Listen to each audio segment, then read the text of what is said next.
Continuamos en La Venganza Será Terrible. Estamos en el Caras y Caretas. Mañana también estaremos haciendo la matiné. Será la matiné del viernes. Los esperamos a las 8 de la noche, 20 horas, en Venezuela 330. Vamos a hablar esta noche de los etruscos, un pueblo que a nadie se le acomoda bien. Los romanos desalojaron a ese pueblo y rompieron cualquier vínculo con el pasado etrusco. Cuando estudiamos en el colegio, si es que estudiamos, nos enseñan la historia del Egipto, la historia de los asirio-caldeos, si tenemos suerte un poco de los fenicios, de los hebreos. Después ya vienen los griegos, los romanos. ¿Y los etruscos? Preguntarán ustedes.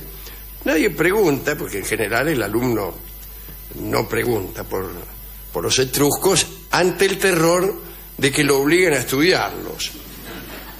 Entonces, creyendo que se trata del olvido involuntario de un profesor, que siempre es bienvenido para el alumno, dejan pasar a este pueblo que junto con los hititas son pueblos que no han tenido suerte, que quedan siempre afuera de las 40 del Mazo.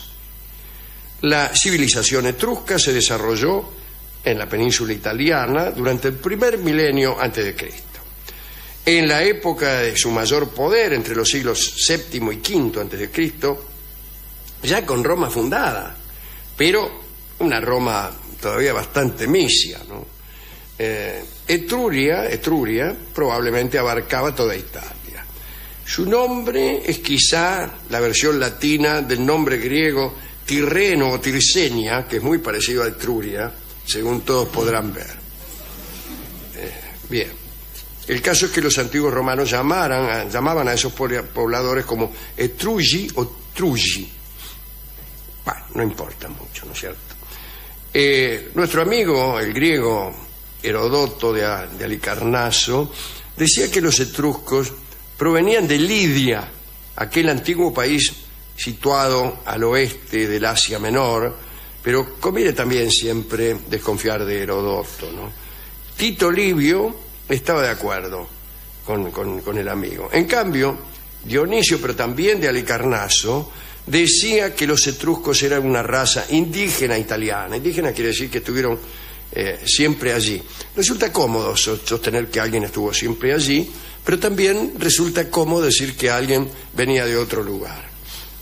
Los etruscos hacían siempre alianzas con ciudades para obtener ganancias económicas. Bueno, hubo una serie de guerras, y las ciudades etruscas finalmente terminaron adecuándose a la vida romana. Ahí estaba nuestro amigo Lucio Cornelio Sila, que era el terror de las poblaciones etruscas, ¿no?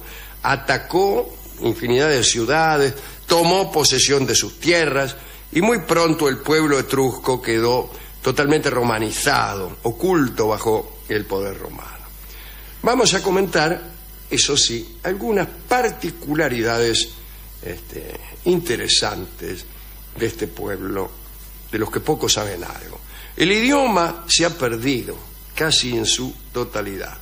Una de las últimas personas que supo hablar el etrusco fue el emperador Claudio. El emperador Claudio, que era un gran erudito y gran lector y aficionado a la filología, en la medida en que se podía ser filólogo en el siglo I después de Cristo, conocía el etrusco y en una época en que ya se había olvidado el idioma. Vamos a hablar, como he dicho, de algunas cuestiones de la vida etrusca, así como los alumnos hablan del 25 de mayo. Mucha empanada, mucha mazamorra, muchas cintas de French y Beruti, pero poca política. Todo lo de alrededor. Bien. Por ejemplo, ¿cómo medían el tiempo los etruscos? No contaban los días de medianoche a medianoche, como hacemos nosotros, o como hacían los babilonios de aurora a aurora, o como hacían los atenienses, o los germanos, o los hebreos, de una puesta de sol a la otra. Los contaban de mediodía a mediodía, ¿no? El mes, como en la Roma primitiva, era un mes lunar, era el intervalo entre dos lunas nuevas consecutivas. También utilizaban para dividir el tiempo los etruscos nonas, periodos de 9 días o semanas que contaban con 8 días completos, y el 9º día era el día de mercado. Ese día los reyes etruscos, ya que era una monarquía, la forma de gobierno, daban audiencia y cada uno tenía derecho de plantear sus asuntos, que generalmente eran asuntos judiciales. Gracias a algunos historiadores antiguos se han conservado, aunque latinizados, los nombres de 8 meses etruscos. Fíjese qué poca cosa queda de aquel idioma que ni siquiera tenemos los meses completos. La serie comenzaba en marzo, al igual que en la Roma primitiva, y marzo se llamaba Belsitans. Bien. El mes de abril era Cabreas. Ampiles era el nombre de mayo. El 1 de Ampiles era el Día del Trabajador. Hoy, si estuviéramos en Etruria, sería 25 de Ampiles. ¿Ve cómo la civilización es otra cosa?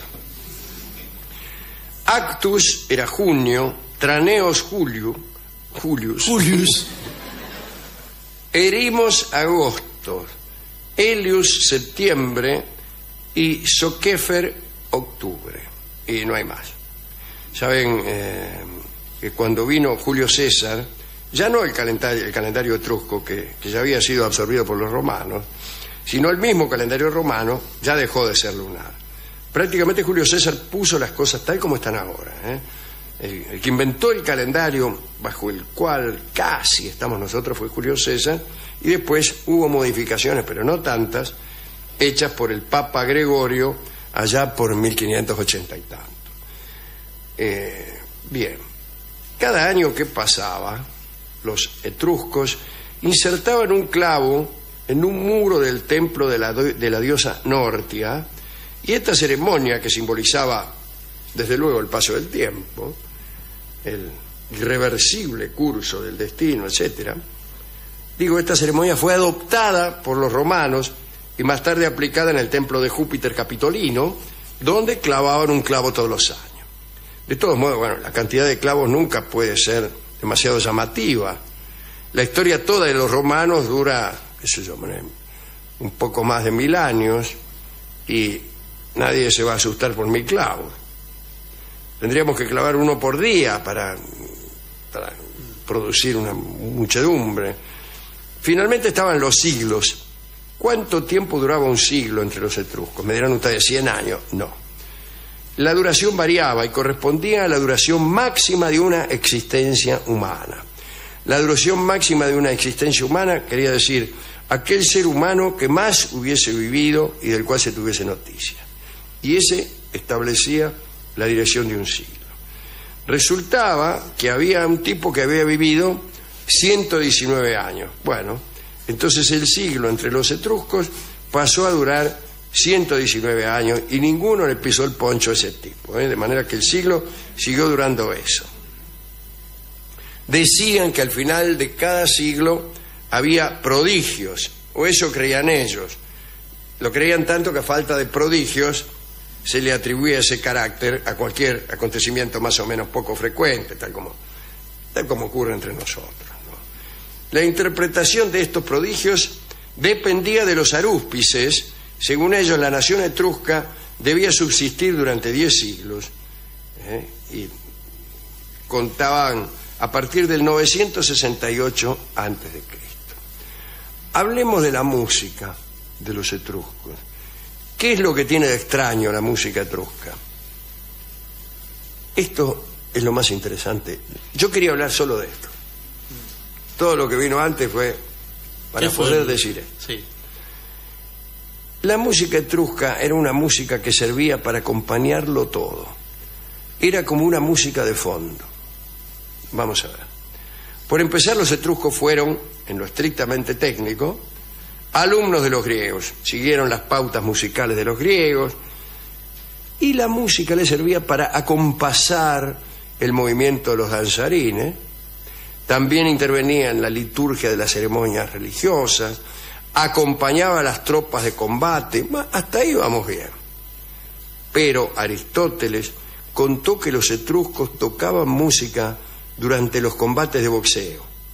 O sea que estaban los dos boxeadores, los pugilistas, ¿no? Y los etruscos tocaban música, acompañaban aquello con música. Cuando azotaban a un esclavo, pues llamaban a algún guitarrista para que tocara, que acompañara los azotes.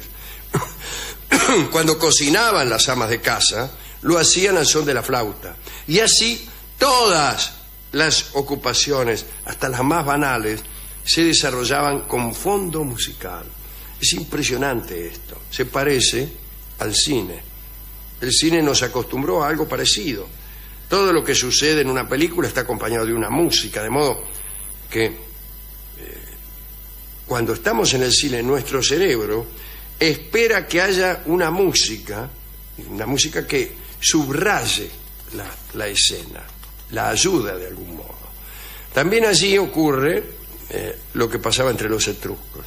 Los combates de boxeo tienen una música, la situación amorosa otra, los galopes tienen otra, hasta podría especificarse qué tipo de música corresponde a cada cosa. Por ejemplo, cuando hay un compás de 6x8, ponerle la firma que alguno está galopando. El caso es que según las crónicas de Dionisio de Halicarnaso, lo más difícil de encontrar en una ciudad etrusca era el silencio, porque siempre había alguno tocando la flauta. Aristóteles cuenta que aun cuando amasaban pan utilizaban la música y hasta dejaban de amasar si el músico se callaba, como si fuera indispensable para cualquier actividad el oír música.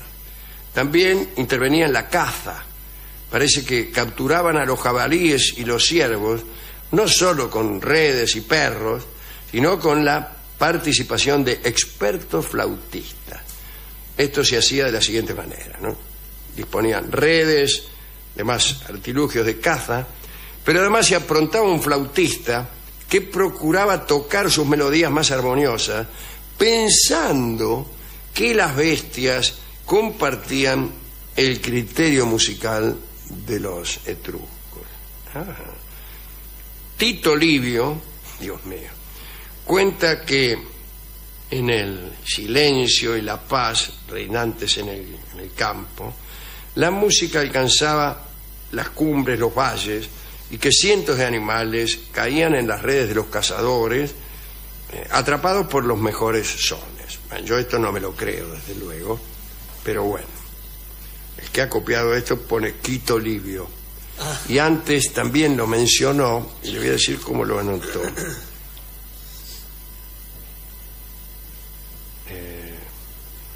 Dice Ito Livio todo junto con H. Es japonés. Ito Livio todo junto con H, y después lo que le dije ahora que no me acuerdo cómo era. Era Quito.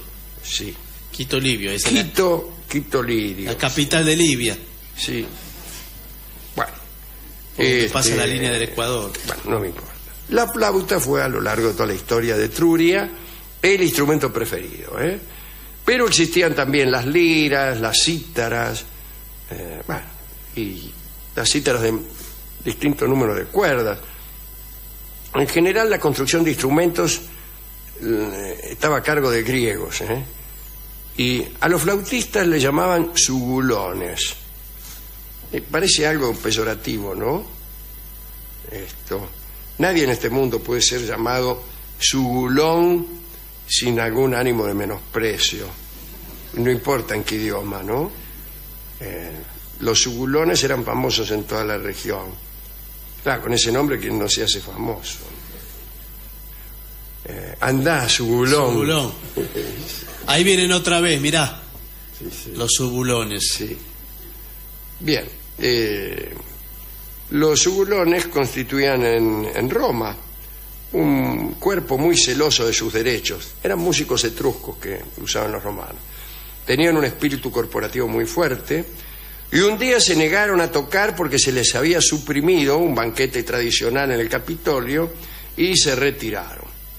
El Senado entonces hizo toda una serie de maniobras y finalmente tuvieron que reintegrar el privilegio del banquete y los tipos tocaron.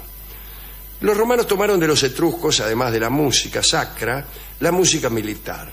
Ahí tiene la trompeta etrusca tircénica o tirrénica que dio a los romanos su sonido. Dicen que los arúspices etruscos escuchaban los sonidos de esas trompetas en el cielo, miraban el cielo e imaginaban que oían ese sonido y después traducían aquellas melodías como si se tratara de la voluntad de los dioses. Parece que los dioses expresaban su voluntad tocando la trompeta.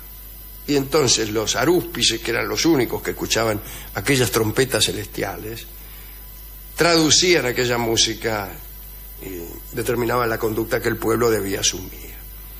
Hablemos para terminar del llamado juego de Fersu. Ya hemos hablado de la música, aunque la verdad es que no sabemos nada de la música de los etruscos. Que sonaba todo el tiempo, es lo que sabemos. Sonaba todo el tiempo, pero no sabemos cómo.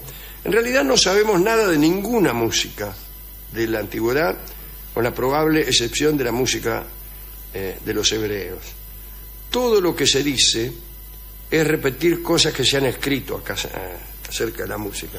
Es una traducción literaria, es como si todo lo que supiéramos acerca de los Beatles, por ejemplo, fueran testimonios de poetas. Ay, qué sé yo, la música de los Beatles me enciende el corazón. Eso no es decir nada. Lo mismo dice, la música de las trompetas etruscas encendía el corazón. ¿Y cómo sonaba? No sé. Así no. Sí. Bueno, sí. No sirve eso, pero ocurre con toda la música de la antigüedad clásica porque no había notación musical, no existía. ¿Por qué digo que la música hebrea se ha conservado? Tampoco tenía notación musical, pero las tradiciones ha tenido un cuerpo de personas religiosas que han cuidado históricamente de la preservación de esa música y se ha seguido cantando, entonces sabemos cómo era. Hablemos ahora entonces sí del juego de Fersu, que era un combate que era al mismo tiempo un suplicio y anunciaba o preanunciaba los martirios del anfiteatro romano, ¿no? Al parecer los etruscos tuvieron durante mucho tiempo la costumbre de sacrificar a los prisioneros para complacer el espíritu de los guerreros muertos. Ajá. Esta era una costumbre, supongo yo, los haría muy populares entre sus vecinos. En las regiones cercanas al Tíber, no al Tíbet, como dice aquí, sin embargo, muy pronto se empezó a utilizar el recurso de arrojar al río, en vez de víctimas reales, maniquíes de mimbre. Bueno, no es lo mismo. No es lo mismo. En el año 358 a.C., durante una guerra entre Roma y Tarquinia, esto nos hace acordar al rey, ¿no? Al rey Tarquino. Parece que 307 soldados romanos, lo tenían bien contado, ¿no? Fueron inmolados por los etruscos para complacer a los espíritus de sus guerreros muertos. Se acostumbraba a matar a los prisioneros sobre su tumba. Cavaban una fosa, lo metían ahí y lo mataban, digo, para no tener que andar llevando el cuerpo de aquí para allá. A veces no, dice aquí, se les daba una oportunidad. Se los dejaba combatir a los condenados delante de la fosa y entonces tenían una posibilidad de sobrevivir. Una posibilidad bastante escasani. O ganar el 15, señor. Porque en realidad los dejaban combatir, pero les cubrían la cabeza con una bolsa, de modo que combatían a ciegas, vamos, perdían siempre. No veo para qué hacían semejante cosa. Estos eran los etruscos, ¿no? Pero amén del amigo Claudio, durante toda la época romana, nadie se interesó en ellos. Y cuando algunos humanistas trataron de indagar en la historia etrusca, ya era tarde, no encontraron mucho, ¿no? Entonces, como suele ocurrir cada vez que un pueblo no tiene suficientemente escrita su historia, hay una tendencia a inventársela, ¿no? Por ahí cuando te conviene los hace venir de Occidente, otras veces te conviene unirlos a la invasión aria. Vaya a saber quiénes eran. Estaban ahí en el centro de Italia y quedan algunos pequeños monumentos sobrevivientes, algunas tumbas etruscas que fueron citadas por Vittorio Gassman en la película Il Sorpasso, pero no sabemos mucho. Entonces ni siquiera podemos dedicar esta charla a ningún etrusco insigne, ¿no? Simplemente porque no debe haber, no sabemos de un etrusco insigne. Aquí el olvido ganó la partida porque otro pueblo les pasó literalmente por encima, lo sumergió y nos impidió conocerlo. ¿Qué héroes etruscos estaremos omitiendo ahora o estarán dando vueltas en su tumba diciendo ¿por qué no me nombran a mí estos desgraciados, ¿no? El olvido ganó la partida, pero sin embargo fíjese que a veces resurge alguna clase de memoria. Hoy sabemos más de los hititas, mucho que va con H, mucho más de los que se sabía hace 1000 años, ¿no? Lo lógico sería pensar lo contrario. A lo mejor el recuerdo cada tanto gana alguna mano y nos enteramos de alguna pequeña historieta, ¿no?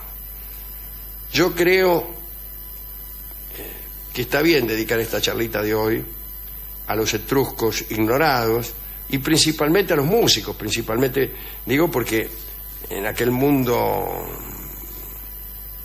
era un mundo muy musical, había siempre una flauta que subrayaba los hechos que sucedían. Entonces, a los músicos que subrayaron la historia etrusca, tanto sea el amasado del pan, el trenzado de los piolines, la limpieza de la cocina, la siega, qué sé yo, todo lo que a usted se le ocurra. Y vamos a ilustrarlo con una canción que habla de un instrumento que ya los etruscos conocían, que es la guitarra, la conocían bajo el nombre de la cítara. Entonces escucharemos Guitarra Mía, cantado por Gardel. Evidentemente se trata de un homenaje a los etruscos, por más que la letra y la tradición argentina pretendan darle un sentido más gaucho y patriótico, pero es ciertamente una canción etrusca. Guitarra Mía, canta Gardel.